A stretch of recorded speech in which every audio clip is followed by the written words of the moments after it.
ناظرین محترم، السلام علیکم ورحمۃ اللہ وبرکاتہ۔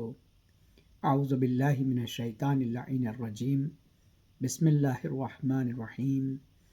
الحمد للہ الذی ہدانا لہذا وما کنا لنہتدی لولا ان ہدانا اللہ، لقد جاءت رسل ربنا بالحق، ثم الصلاة والسلام علی اشرف الانبیاء والمرسلین، سیدنا و نبینا و شفیعنا و حبیب قلوبنا و طبیب نفوسنا، مولانا و مولا الکونین جد الحسن والحسین ابی القاسم مصطفیٰ محمد، اللہم صل علی محمد و آل محمد و علی اہل بیتہ الطیبین الطاہرین، اما بعد فقد قال اللہ الحکیم فی القرآن الکریم وقولہ الحق وهو اصدق القائلین۔ بسم اللہ الرحمن الرحیم۔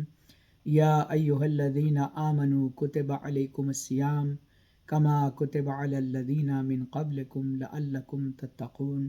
صدق اللہ العلی العظیم۔ عزیزان گرامی، ماہ مبارک رمضان کی چوتھی تاریخ ہے، چوتھا روزہ ہے۔ عموماً مومنین مومنات ہر روز ایک پارے کی تلاوت کرتے ہیں۔ آج آپ کی خدمت میں قرآن کریم کے چوتھے پارے کی تلاوت کرنے والے لوگوں کے لیے اس کا مختصر خلاصہ آپ کی خدمت میں پیش کر رہا ہوں۔ چوتھا پارہ، اس پارے کو بھی دو حصوں میں تقسیم کیا گیا۔ اس کا پہلا حصہ آل عمران کے آخری مراحل کی آیات کو بیان کرتا ہے، اور دوسرا حصہ سورہ نساء کی ابتدائی آیات کو بیان کرتا ہے۔ سورہ آل عمران کے بقیہ حصے میں 5 موضوعات کو جگہ دی گئی ہے، جن پر گفتگو اس پارے میں ہوئی ہے۔ پہلا، خانہ کعبہ کے فضائل بیان کیے گئے ہیں۔ دوسرا، باہمی جوڑ یعنی اتحاد کی بات کی گئی ہے۔ وَاعْتَصِمُوا بِحَبْلِ اللَّهِ جَمِيعًا وَلَا تَفَرَّقُوا، کہ اللہ کی رسی کو مضبوطی سے تھام لو۔ آپ جانتے ہیں کہ اللہ نے یہ مثال رسی کی دی ہے، زنجیر کی نہیں دی۔ زنجیر بھی ایک سلسلہ ہے اور رسی بھی ایک سلسلہ اور وسیلہ ہے، لیکن زنجیر میں ایک کڑی دوسری کڑی کے بعد ہوتی ہے، لیکن رسی میں جب تک 2 بٹ آپس میں ایک ساتھ نہ چلیں اس کو رسی نہیں کہتے۔ لہٰذا 2 باہمی چیزوں کا جوڑ جب ہوتا ہے تو اسی کو رسی۔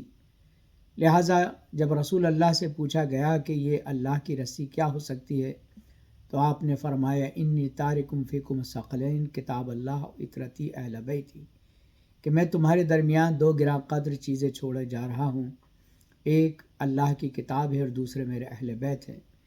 یہ دونوں آپس میں مل کر ہی چلیں گے، لہٰذا اللہ کی رسی کو مضبوطی سے تھامنا ہے تو قرآن اور اہل بیت کو تھامنا ہوگا۔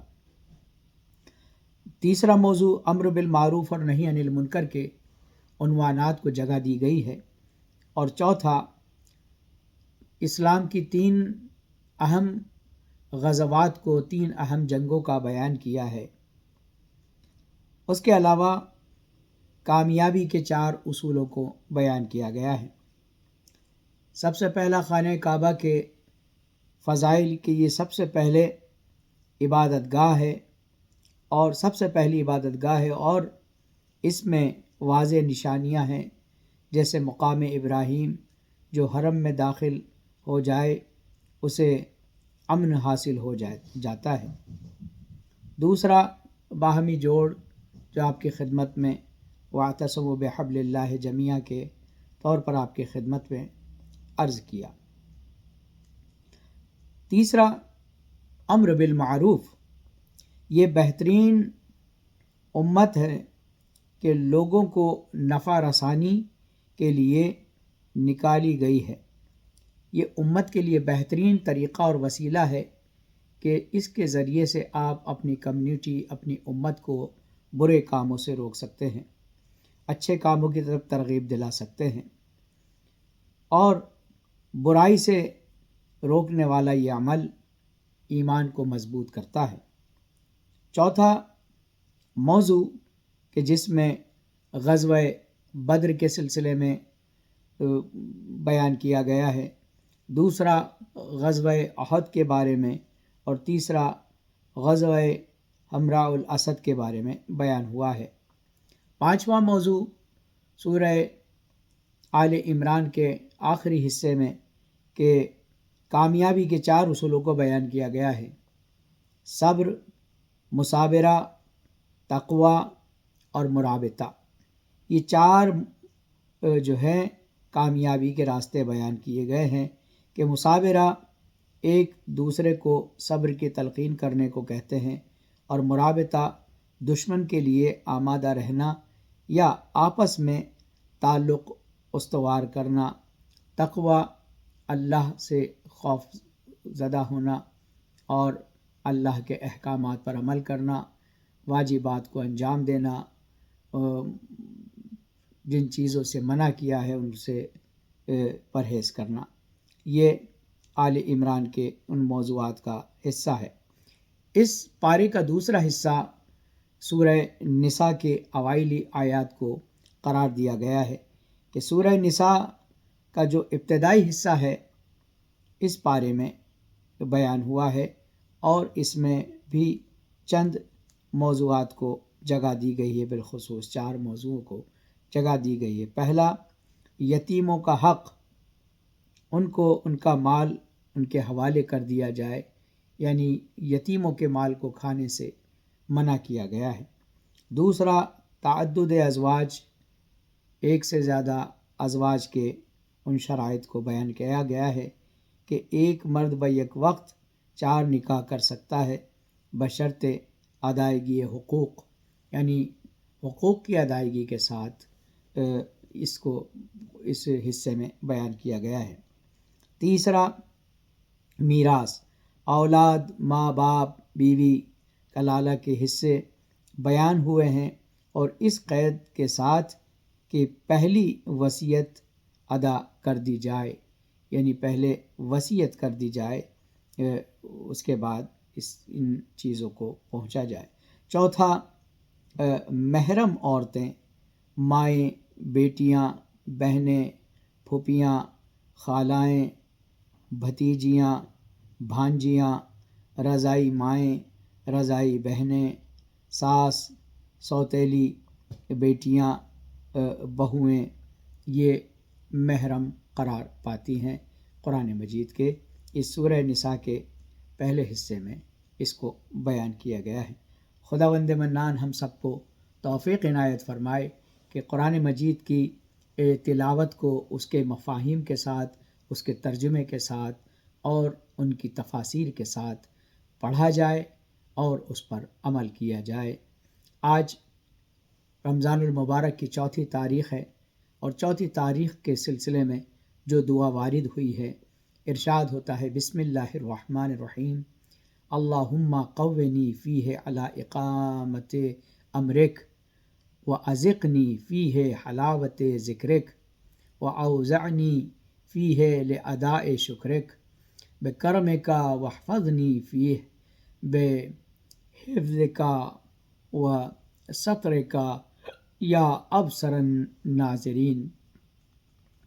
خدایا، تو مجھے اس دن میں اپنے امر کی بجا لانے کی قوت عطا فرما، مجھے اس دن میں اپنی یاد اور ذکر کی شیرینی چکھا دے، مجھے اس دن میں اپنے شکر ادا کرنے پر آمادہ کر، اور مجھے اپنی حفاظت اور اپنی پردہ پوشی کے ذریعے محفوظ کر دے۔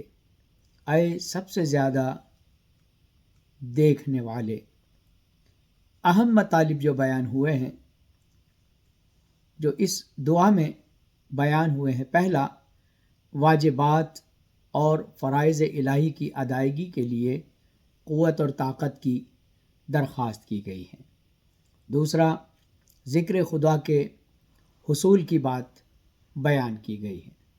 تیسرا موضوع ادائے شکر خدا کے لیے توفیق و آمادگی کی، یعنی توفیق و آمادگی کی، یہ جو ہے کہ اللہ سے کی دی ہوئی نعمتوں کا شکر ادا کرے، اللہ کی دی ہوئی توفیقات کا شکر ادا کرے، اس کے سلسلے کو بیان کیا ہے۔ ہر خطا اور مصیبت سے اپنی حفاظت کی بات بیان ہوئی ہے۔ لہذا اللہم قونی فیہ علی اقامت امرک، کہ جس انسان پر اللہ کے احکامات واجب ہو جاتے ہیں اسے شرعی اصطلاح میں مکلف کہتے ہیں، یعنی اس پر تکلیف واجب ہو جاتی ہے، اور تکلیف کے معنی حکم الہی کے ہیں۔ شرائط تکلیف 3 ہوتی ہیں: بالغ ہونا، عاقل ہونا اور قدرت مند ہونا، قدرت اس کے پر ہونا، اس کام کو انجام دینے کی طاقت اس میں ہونا۔ جب تک لڑکا یا لڑکی بالغ نہیں ہو جاتے ان پر شرعی احکامات پر عمل کرنا واجب نہیں ہوتا۔ بلوغ کے بعد دوسری شرط عقل ہے، یعنی وہ دیوانہ نہ ہو، صاحب عقل ہو، چونکہ دیوانے پر کوئی چیز واجب نہیں ہے۔ اور تیسری شرط قدرت ہے، یعنی انسان عمل کے انجام دینے پر قدرت رکھتا ہو۔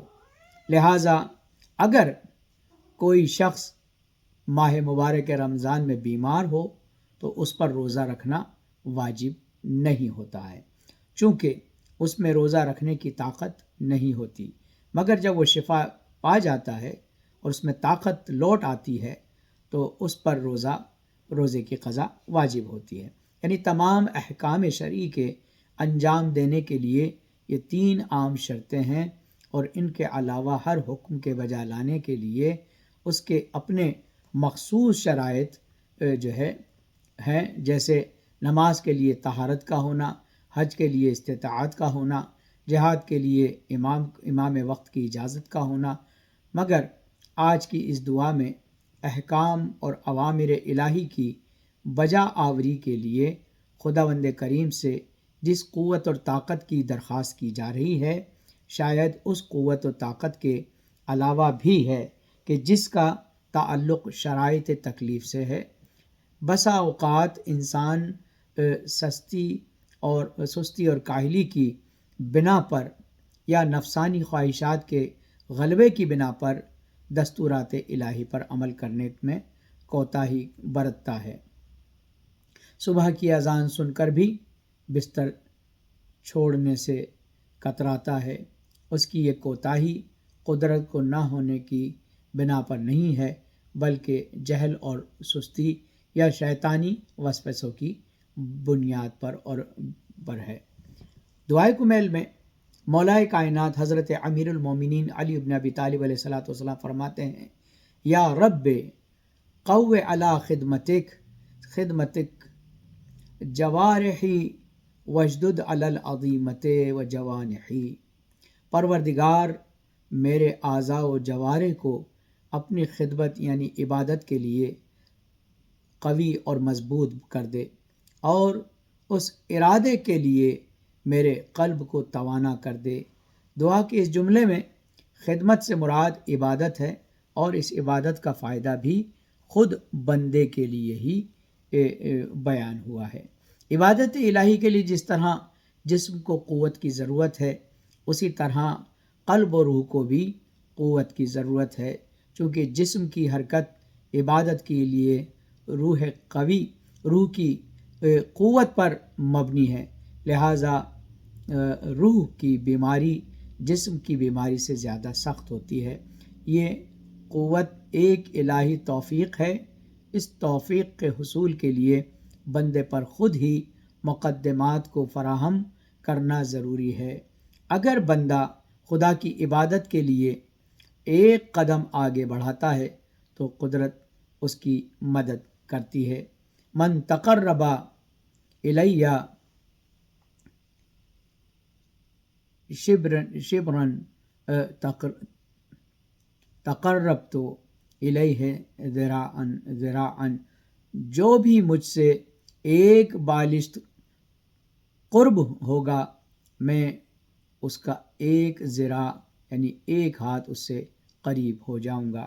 یہ دعاؤں میں جو ہے اور احادیث میں حدیث قدسی میں وارد ہوا ہے۔ دوسرا فقرہ وَأَذِقْنِي فِيهِ حَلَاوَةَ ذِكْرِكَ، ذکر کے سلسلے میں یعنی دوسرا فقرہ دعا کا آیا ہے کہ جس میں ارشاد ہوتا ہے کہ ذکر یعنی کسی بھی شے کی یاد آوری، اور یہ کبھی زبان کے ذریعے ہوتی ہے تو کبھی قلب سے، یعنی اگر انسان دل ہی دل میں کسی چیز کو یاد کرے اور اس کو زبان پر جاری نہ کرے تو اسے بھی ذکر کہا جاتا ہے۔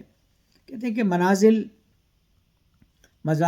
السائرین میں ذکر کے معنی اس طرح سے بیان ہوئے ہیں: الذکر ہوا تخلص من الغفلت والنسیان، ذکر یعنی غفلت اور فراموشی سے چھٹکارا، یعنی ذکر الہی سے مراد یاد الہی ہے۔ علماء نے ذکر کی مختلف قسمیں بیان کی ہیں، ان کو تقسیم کیا ہے۔ ذکر کے اقسام اور مدارج اس طرح سے راغب اصفہانی نے اپنی کتاب لسان العرب میں دو قسمیں بیان کی ہیں: ذکر لسان یعنی زبان کے ذریعے کسی کو یاد کرنا یا یاد رکھنا، دوسرا ذکر قلب یعنی زبان پر جاری نہ کرتے ہوئے بھی دل ہی دل میں کسی کو یاد کیا جا سکتا ہے۔ کہتے ہیں کہ یہاں پر یہ بات قابل غور ہے کہ ذکر کا مطلب صرف یہ نہیں ہے کہ انسان کسی بھی چیز کو پہلے بھول جائے اور پھر اس کو وہ چیز یاد آ جائے، بلکہ مسلسل کسی بھی چیز کو بغیر فراموشی اور غفلت کے یاد رکھنے کو بھی ذکر کہا گیا ہے۔ کہتے ہیں کہ امام معصومین علیہ السلام نے جو ذکر کے مدارج ذکر فرمائے ہیں، کہتے ہیں کہ ذکر اللسان الحمد والثناء، ذکر النفس الجہد والعناء، ذکر الروح خوف والرجاء، ذکر القلب صدق والصفاء، اور ذکر العقل تعظیم والحیاء، اور ذکر المعرفہ تسلیم والرضا، اور ذکر السر علی رؤیت اللقاء۔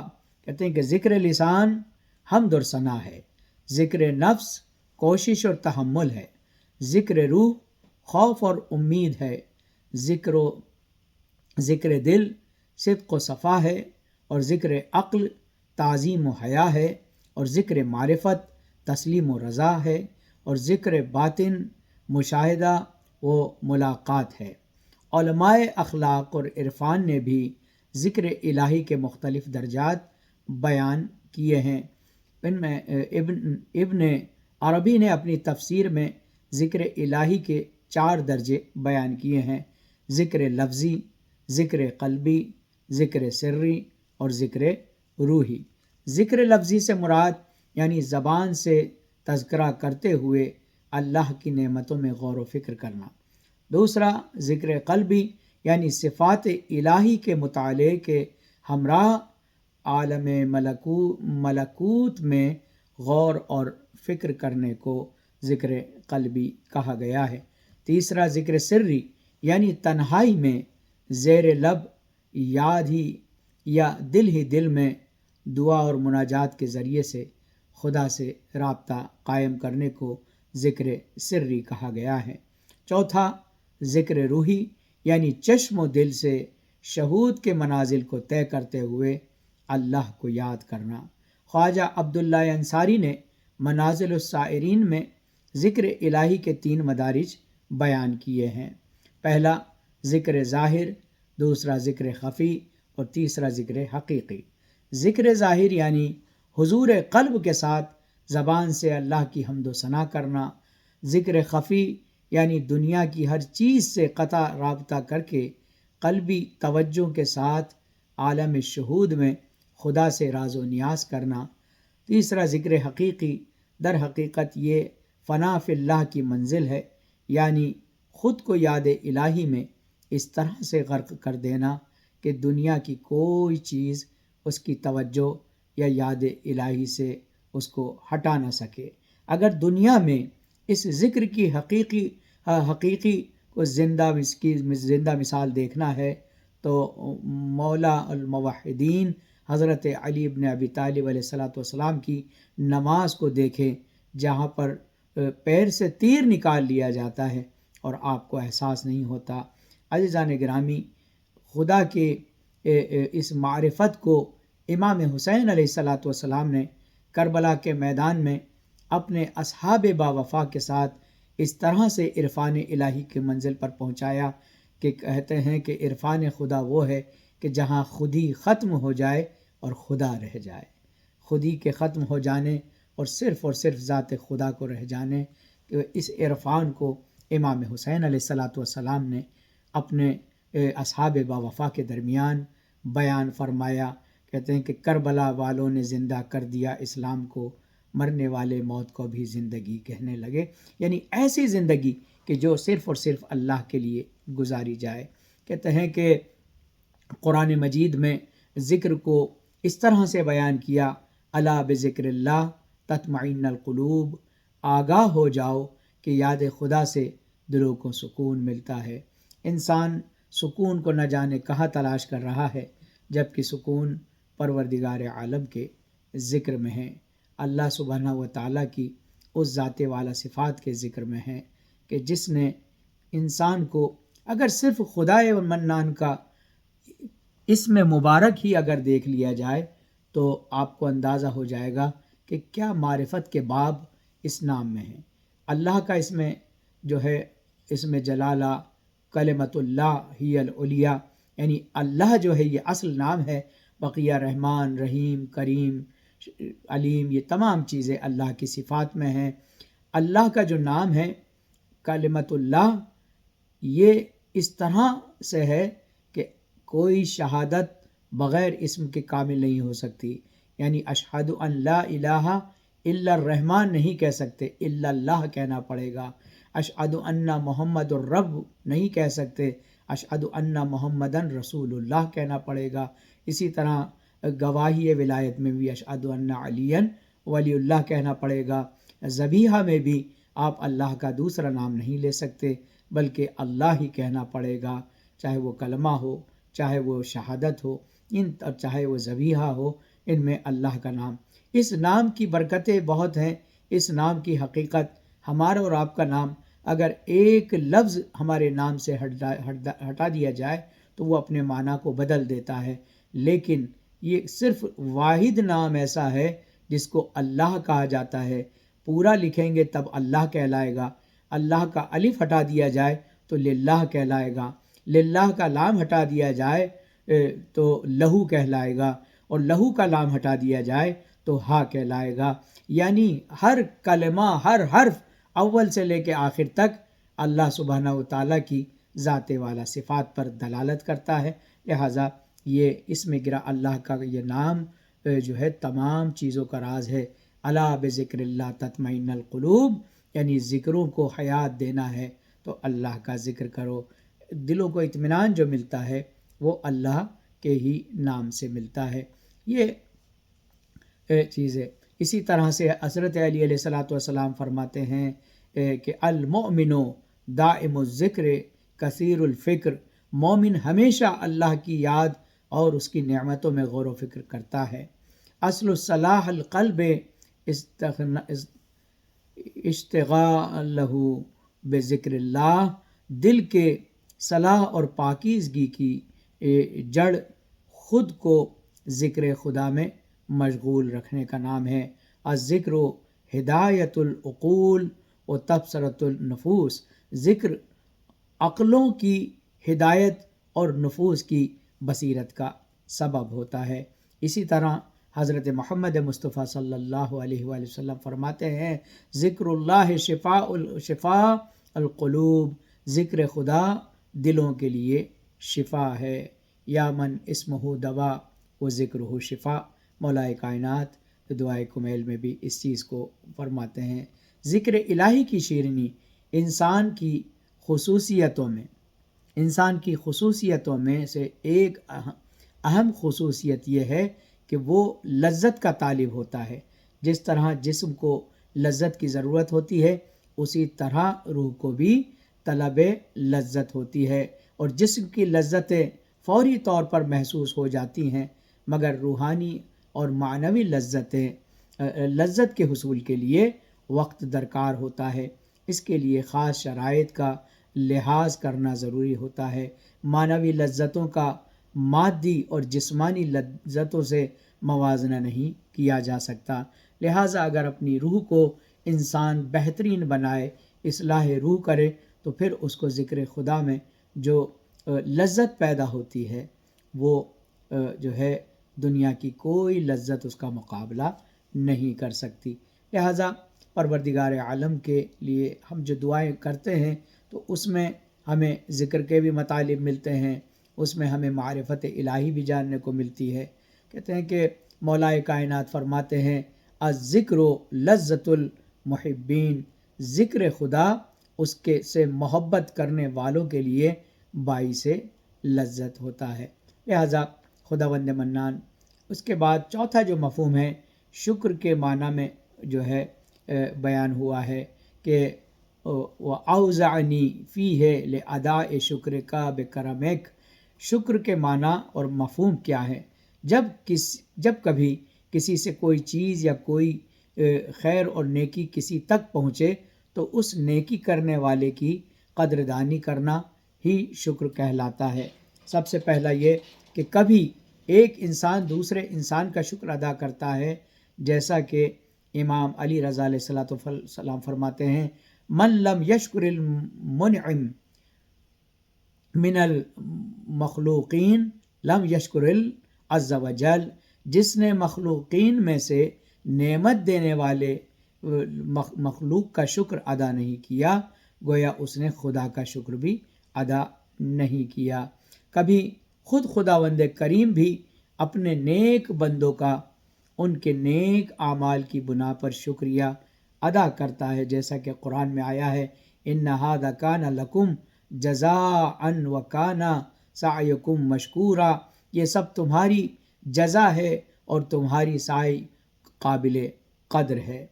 یہ آیہ کریمہ اہل بیت کی شان میں نازل ہوئی ہے، بلکہ یہ پورا سورہ انسان اہل بیت ہی کے سے متعلق ہے۔ کتب تفاسیر میں اس کی تفصیل موجود ہے۔ اور کبھی بندہ اپنے معبود کا شکریہ ادا کرتا ہے، اور یہاں شکریہ ادا کرتا ہے خدایا اس دن مجھ کو اپنے کرم کے ذریعے اپنا شکر ادا کرنے کے لیے آمادہ فرما۔ شکر خدا کی تعریف کیا؟ راغب اصفہانی نے لسان العرب میں شکر کی کچھ اس طرح سے تعریف کی ہے الشکر تصور النعمہ و اظہارها، شکریہ یعنی نعمت کا تصور اور اس کا اظہار کرنے کو شکر کہتے ہیں۔ تصور نعمت کا مطلب یہ ہے کہ انسان سب سے پہلے اللہ کی دی ہوئی نعمت کو اس کی نعمت سمجھے۔ حضرت امام جعفر صادق علیہ السلام اس سلسلے میں فرماتے ہیں کہ من انعم اللہ علیہ بنعمت معرفہا بقلبہ، جس کسی کو بھی اللہ اپنی نعمت عطا کرتا ہے تو اسے چاہیے کہ وہ اپنے دل سے اسے پہچانے، یعنی تہ دل سے اس نعمت کی قدردانی کرے۔ خداوند منان تمام مومنین مومنات کی طاعت اور عبادت کو اس مہینے میں قبول فرمائے، اور ہم سب کو توفیق عنایت فرمائے کہ ہم اپنے آپ کو بدلیں، اپنی اصلاح نفس کریں، اپنے امور کی اصلاح کریں، اور اپنے معاشرے میں اصلاح کریں، اور دعا کریں کہ خدا مظلومین کو ظالمین کے شر سے حفاظت محفوظ فرمائے اور ان کو اپنی پناہ دے۔ ہم سے جو کچھ مدد ہو سکتی ہے ان کی مدد کریں، چاہے مال کے ذریعے، چاہے اپنی آواز ملا کر، چاہے ان کی مشکل اور مصیبتوں میں ان کا ساتھ دے کر، اور چاہے اپنے مال سے، اپنے طریقے سے، اپنے سلیقے سے مظلومین کی مدد فرمائے۔ خداوند منان آپ سب کی طاعت اور عبادت کو قبول فرمائے، امام زمانہ کے ظہور میں تعجیل فرمائے، ہم سب کو مزدوران جنت البقیع میں شمار فرمائے۔ والسلام علیکم ورحمۃ اللہ وبرکاتہ۔